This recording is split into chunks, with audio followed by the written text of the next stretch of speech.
that? I don't know, I really can't tell. I'm zoomed in. I can't get any closer with the camera. Wow, that's pretty freaky. You see it though? You see it? Wait a minute, look at holy shit, look at that. Look at the shape. Oh my god. Whoa, that's fucking cool. You see that? Yeah. Look at it, it's hovering right in front of it. Look at the perfect shape. Ooh, that is fucking...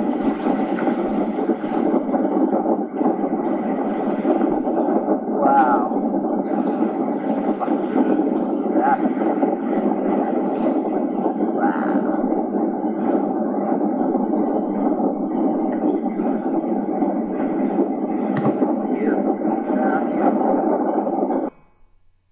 So that was Spain. Let's go to New Jersey. Let's see what's happening in Jersey. Look, up in the sky. It's a bird. It's a plane. No, mysterious sightings that have even the most level-headed wondering, what's up? A little scary, yeah, a little scary. You didn't really know what they were. They were very bright red lights. This is the weird, unsettling sight Paul, a longtime pilot, captured on tape. Mysterious red lights in a diagonal formation, just hovering above his yard in Whippany. They were just kind of floating along. We didn't really know what they were. I've been in the aviation industry for about 20 years, so I knew they weren't airplanes. Paul is far from alone. Folks outside this Morristown sports arena looked up, amazed. It didn't seem to be moving at all. It was very, very distinct. Very distinct. I've never seen anything like it. It was kind of strange. Just that they looked very in a formation, that they had a purpose. Folks so worried, police tell us they even called them, and the sightings all made the local newspapers. I would imagine there could be anything. UFO?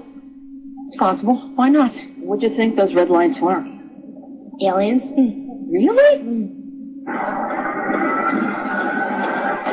And wild thoughts of the classic War of the Worlds flick shot in parts of New Jersey flashed in folks' minds. Could this be a UFO here in the Garden State? New Jersey's like the melting pot of the world, so I guess it's time for UFOs. If they're coming, they might as well come here first. Unidentified flying object? Absolutely. Sort of streaked down toward New York, and the final one just kind of blip, disappeared. Really? Just blip?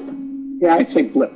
Police say these sightings may be a helium balloon with flares attached to it, but so far, no concrete answer yet. In Whippany, New Jersey, Koran Mahalik, Fox 5 News. Is that them? That's them, yeah. Oh, what the... How many? 5? It's 5 lights. It's too high to be a tower, right? Yeah, it's definitely not. It's gonna... It's, they're not, flickering, plain. Gee. I think...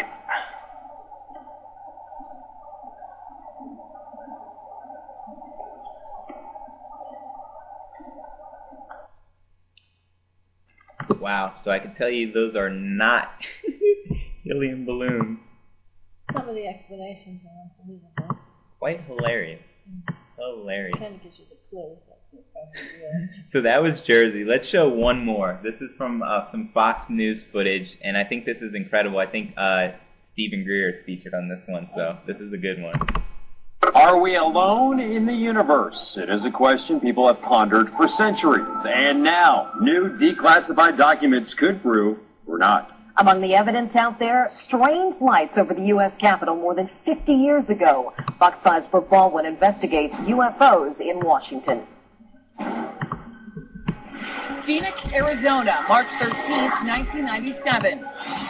Actually happens. This isn't a figment of somebody's imagination. Chicago, Illinois, November 7th, 2006. I got it on tape! I got it! Dublin, Texas, January 8th, 2008. This is an amazing sighting. This is unheard of. Eyewitnesses report something mysterious in the skies. I hear the humming noise. It goes over the house, goes into the field. I see these lights. People claiming to have had an out-of-this-world experience.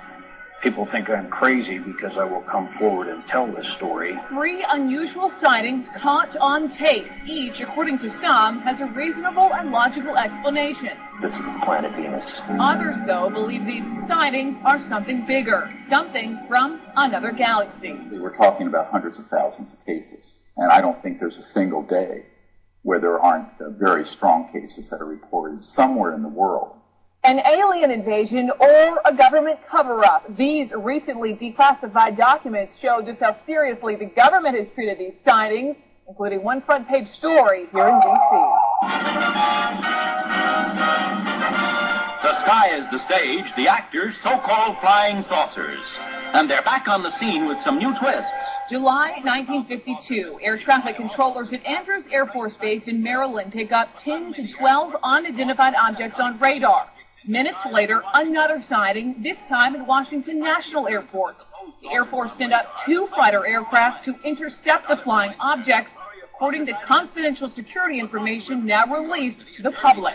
The Air Force did respond in scrambled jets, and it was imaged and photographed over, I believe there were 9 of them at one point that were actually seen in formation. Dr. Stephen M. Greer is the founder of the Disclosure Project. His organization collects information on unexplained sightings from all over the world, including the more than 2,000 reports around D.C. in the summer of '52, now known as the Washington Nationals. It's been very hard to bring out the information without it getting linked instantly to something that ends up being embarrassing. This famous photo shows 7 bright objects flying near the Capitol Dome. Radar also picked up 4 more objects in Beltsville and in Herndon.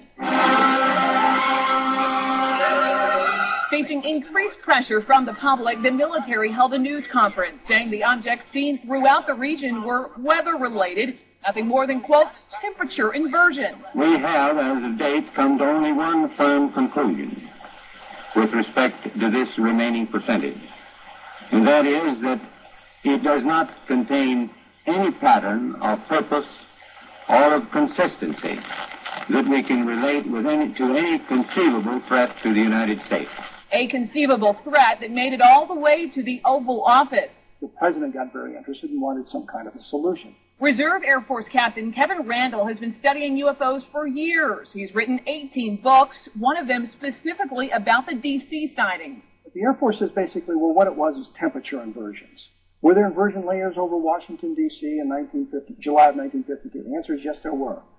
Were they of sufficient strength to cause the problems you see on the radar? No. Controversy arises.